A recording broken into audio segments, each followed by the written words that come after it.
All right, guys, let's take a look at some volume questions. So we've got a few examples here. So in total, we're going to do 6 questions. Or sorry, we're going to do 4 questions.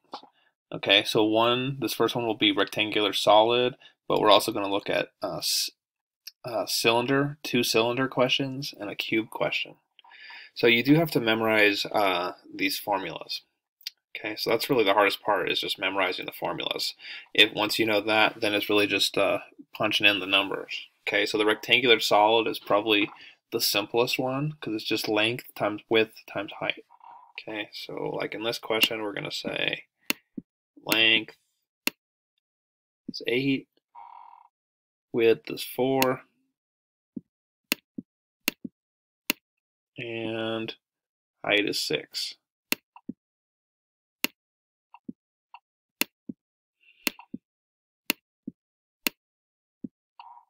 Okay, so then we just do 8 times 4 is 32. All right, it's really just punching in the numbers now.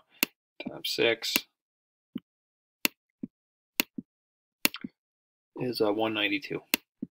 Okay, and that would be your answer. So that's all we really do for rectangular solid volume: length times width times height. Okay.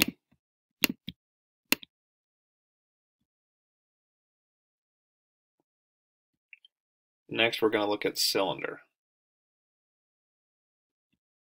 So cylinder is pi r squared times h, or height, right? So cylinder. So we have pi times radius squared times height. Okay. And so on this one, they're going to tell us that the height is 12 and that the radius is 7. Okay, then we need to be able to solve from there. Okay, so as we go down, once we have that information, right, so we start off with our pi, and radius they said was 7, right? So there's 7 squared times height, which is 12. Okay, so then 7 squared, right? 7 times 7 is 49.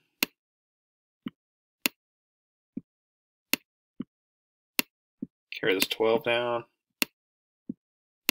and the pi.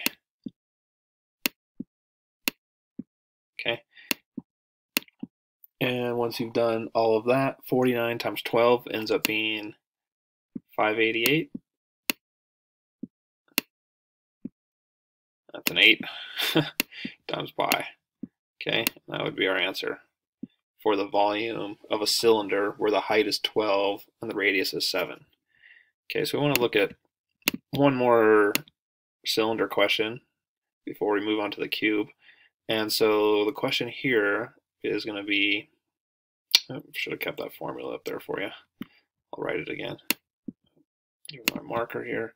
So pi times radius squared times height, right? Okay, so now what if, like in this case, you tell us the height is 6, but they don't tell us radius, they just tell us diameter. Diameter is 4.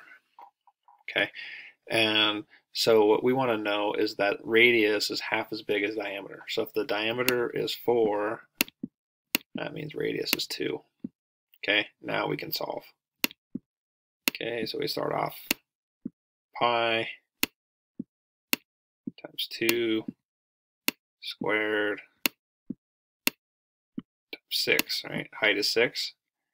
Okay, so this gives us 2 squared is 4. Carry down the 6. There's that pi.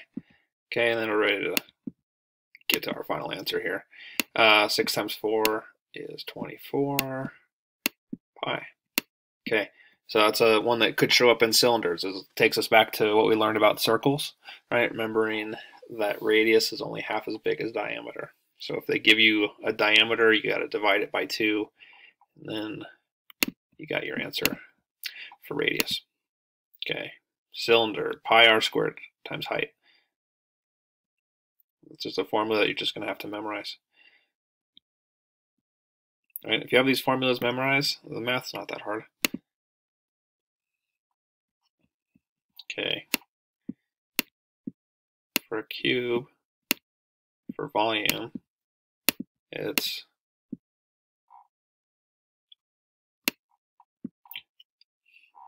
edges cubed, or to the third power, right? And if they tell us, like these cube questions are really pretty easy, you just got the same, you just got another formula.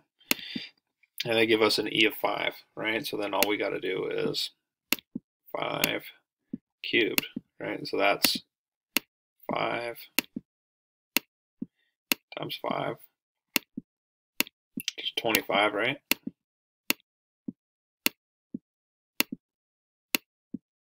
Times 1 more 5 gets us to 125 for our final answer on that one. So that is the video on volume, and make sure we remember for rectangular solid, volume equals length times width times height. For cylinder, volume equals pi times radius squared times height. And for cube, volume equals e to the third.